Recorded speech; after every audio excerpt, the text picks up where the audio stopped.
They are throwing their support behind Governor Dannel Malloy. Members of the UConn men's basketball staff are canceling their trip to the Final Four in Indianapolis. Good evening, I'm Ann Nyberg. After days of backlash over that religious freedom law continues to build, Governor Malloy and other critics say it opens the door for discrimination against the LGBT community.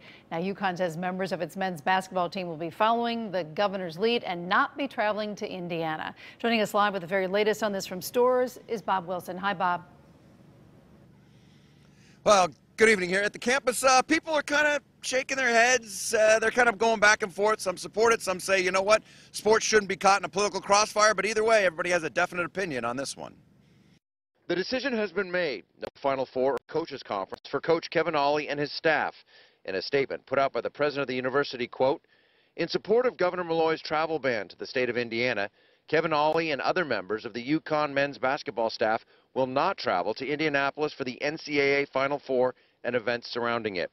UConn is a community that values all of our members and treats each person with the same degree of respect regardless of their background and beliefs, and we will not tolerate any other behavior. On Monday, Governor Malloy signed an executive order banning state-funded travel to Indiana, and it has now been backed up by the university. There are gay men and gay women who participate in collegiate sports.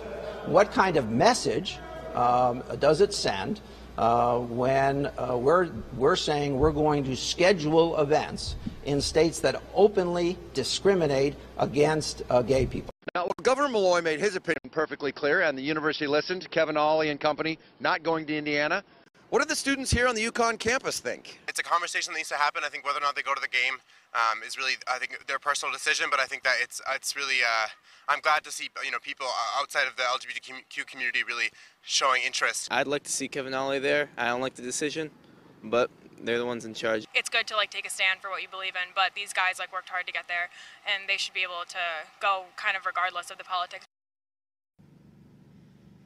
Now, how far will this go? Here's a flyer for the UConn Business School. They have a selling competition. The winner goes to the national competition, which is at the University of Indiana. That takes place next week.